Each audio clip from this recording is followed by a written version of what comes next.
Hello நண்பர்களே, நான் தான் உங்க அர்ணவ் பேசுறேன். ஒரு செகண்ட். ஹலோ, சொல்கிறேன். ரங்கோலியா? இல்லைடா, அது இன்னும் கிடைக்கவே இல்லை.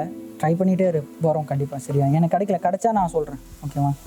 சரி, ஓகே, நான் அப்புறமா கூப்பிட்றேன். பார்த்தீங்களா ஃப்ரெண்ட்ஸ், ரங்கோலி. இது என்னடா புது பொருளியா இருக்கு? போன ஒரு வாரம் நிறைய கூகுள் பே யூசர்ஸ் ரங்கோலி ஸ்டிக்கருக்காக ஏங்கிட்டே இருக்காங்க. அப்படி என்னதான் இந்த ரங்கோலி ஸ்டிக்கர்ல இருக்கு? தெரியாது. ரங்கோலி ஸ்டிக்கர்னா என்ன அப்படின்னு தெரியாத நிறைய பேருக்கு நான் இப்போ சிம்பிள் அண்ட் ஸ்வீட்டாக அந்த விஷயத்த சொல்ல போகிறேன். என்ன அப்படின்னு பார்த்தீங்கன்னா, கூகுள் பே வந்து இந்த திவாலி டைமில் ஒரு ஆஃபர் அனௌன்ஸ் பண்ணாங்க. ஸோ அந்த ஆஃபர் பேர் தான் திவாலி பொனான்சா. ஸோ இந்த ஆஃபர் என்ன அப்படின்னு பார்த்தீங்கன்னா, கூகுள் பேயில் நீங்கள் டிரான்சாக்ஷன்ஸ் பண்ண உங்களுக்கு ஸ்டிக்கர்ஸ் வழங்கப்படும். ஸோ இதில் 5 ஸ்டிக்கர் நீங்கள் கலெக்ட் பண்ணிட்டீங்க அப்படின்னா உங்களுக்கு 251 rupees ஃப்ரீ கேஷ் ரிவார்ட் கொடுப்பாங்க.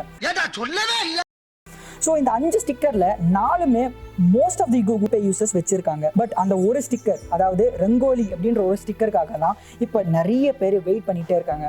ஸோ கூகுள் வந்து இதுக்கு ஒரு ஃபேக் டிமாண்டை க்ரியேட் பண்ணிட்டு இப்போ ரங்கோலிக்காக அந்த மக்கள் என்ன வேணால் பண்ண ரெடியாக இருக்காங்க. ஸோ ஒரு 251 rupees கேஷ்பேக்குக்காக நிறைய பேர் 1000, 2000 அப்படி தள்ளி செலவு பண்ணுறாங்க. ஸோ இதுதான் கூகுள் பே வந்து இந்த மாதிரி நிறைய ஆஃபர்ஸ், கேஷ்பேக்ஸ் அப்படி இப்படின்னு தராங்களே. சரி, கூகுள் பே எப்படி தான் சம்பாதிப்பாங்க? இந்த மாதிரி கேள்வியெல்லாம் உங்கள் மனசுக்குள்ள வந்திருந்தா இந்த வீடியோக்கு நீங்கள் வந்தது ரொம்ப கரெக்டான விஷயம். ஏன்னா நான் தான் Arnav, this is tech arena. And இந்த வீடியோவில் நான் சொல்ல போகிறது என்ன அப்படின்னு பார்த்தீங்கன்னா, கூகுள் பே, ஃபோன்பே, பேடிஎம் போன்ற பல கம்பெனிஸ் கேஷ்பேக்ஸ் அண்ட் ஆஃபர்ஸ் கொடுத்ததுக்கு அப்புறமா எப்படி வந்து இவங்க சம்பாதிக்கிறாங்க அப்படின்ற விஷயங்கள் தான் நான் இந்த வீடியோவில் சொல்ல போகிறேன். ஸோ வாங்க நம்ம இன்னைக்கு வீடியோக்குள்ளே போகலாம்.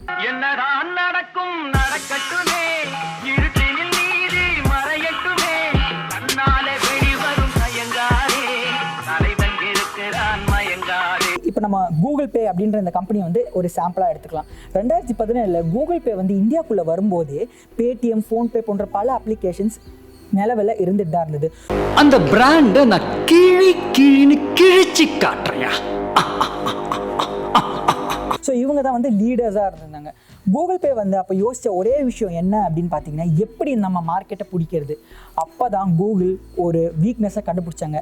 மக்களுக்கு என்ன ஃப்ரீயாக கொடுத்தாலுமே மக்கள் அதை இயல்பாக யூஸ் பண்ண ஆரம்பிப்பாங்க. ஃபார் எக்ஸாம்பிள் ஜியோ வந்தப்போலேருந்து அவங்க வந்து ஃப்ரீயான சர்வீசஸ் ஒரு 2-3 வருஷத்துக்கு கண்டினியூஸாக கொடுத்தாங்க. ஆனால் இந்த வருஷம் நம்மளுக்கு எல்லாருக்குமே ஒரு ஆப் வச்சாங்க. என்ன அப்படின்னு பார்த்தீங்கன்னா, கால்ஸ் வந்து 6 பைசா 1 மினிட்டுக்கு சார்ஜ் பண்ணப்படும்.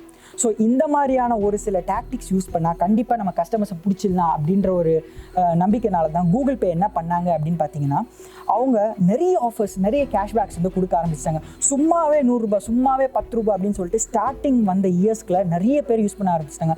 ஸோ கூகுளோட ஒரு மந்த்ரா தான் டாமினேட் அண்ட் தென் மானிட்டைஸ். சரி, இந்த மாதிரி கேஷ்பேக் அப்படி இப்படி நிறைய கம்பெனிஸ் வந்து நிறைய காசை வந்து லூஸ் பண்ணுறாங்க. இதனால அவங்களுக்கு லாஸ் வராதா அப்படின்னு நீங்கள் கேட்டுப்பீங்க. ஸோ அந்த லாஸ், அந்த வார நம்மளுக்கு வேணால் லாஸ் அப்படின்னு இருக்கலாம். பட் அந்த கம்பெனிக்கு அந்த லாஸ்லாம் எதுவுமே கிடையாது. ஏன்னா அதை விட அவங்க டபுளாகவே சம்பாதிக்கிறாங்க. ஸோ கூகுள் பே வந்து நான் அனலைஸ் பண்ண வரைக்கும் 3 விதத்தில் சம்பாதிக்கிறாங்க. ஃபர்ஸ்ட்டு வந்து பேமெண்ட் கேட்வே ஆனதுக்கப்புறம். ஸோ இதனால கூகுளுக்கு வந்து அந்த கம்பெனிஸ் கிட்ட இருந்து கமிஷன்ஸ் கிடைக்கும். ஸோ இது ஃபர்ஸ்ட் திங். இந்த எலக்ட்ரிசிட்டி பில்லு, ஃபோன் பில் கட்டினா 1000 ரூபாய், 500 ரூபாய் கேஷ்பேக் அப்படின்னு சொல்கிறாங்களே. கவர்மெண்ட்டோட இந்த மாதிரி பேமெண்ட் சிஸ்டத்தில் பேமெண்ட் கேட்வேயாக இருக்கிறதுனால கூகுள், ஃபோன்பே, பேடிஎம் போன்ற கம்பெனிஸ்க்கு வந்து இவங்க வந்து ஒரு கமிஷன் கொடுப்பாங்க. ஸோ இது வந்து 2வது வே. அண்ட் 3வது விஷயம் இவங்க எப்படி சம்பாதிக்கிறாங்கன்னு பார்த்தீங்கன்னா, நம்மளோட டேட்டா தான். நம்மளோட பேங்க் அக்கௌண்ட்டே இவங்ககிட்ட கனெக்ட் பண்ணுறோம். ஸோ நம்மளோட பேங்க்கோட எல்லா விஷயமே இவங்களுக்கு தெரியும். அவங்க எதுவுமே மிஸ்யூஸ் பண்ண மாட்டாங்க ஃப்ரெண்ட்ஸ். பட் எல்லா இன்ஃபர்மேஷனுமே அவங்க வச்சுருக்காங்க. லைக் நம்ம எவ்வளோ காசு எங்கெங்கே ஸ்பெண்ட் பண்ணுறோம், எந்தெந்த பிராண்டுக்கு ஏற்ற மாதிரி நம்ம எவ்வளோ காசை ஸ்பெண்ட் பண்ணுறோம்னு போன்ற பல விஷயங்கள் வந்து அவங்க டேட்டா வந்து ஹார்வெஸ்ட் பண்ணிகிட்டு இருக்காங்க நம்மளோட இந்த ஒரு அப்ளிகேஷன் மூலியமாக. ஸோ இந்த டேட்டாவை நிறைய அட்வர்டைஸ்மெண்ட் கம்பெனிஸ்க்கு விற்றோம் அப்படின்னு பார்த்தீங்கன்னா, அந்த அட்வர்டைஸ்மெண்ட்ஸ் கம்பெனி நம்மளோட டேஸ்ட் அண்ட் ப்ரிஃபரன்ஸ்க்கு ஏற்ற மாதிரி அட்வர்டைஸ்மெண்ட் ரெடி பண்ணுவாங்க.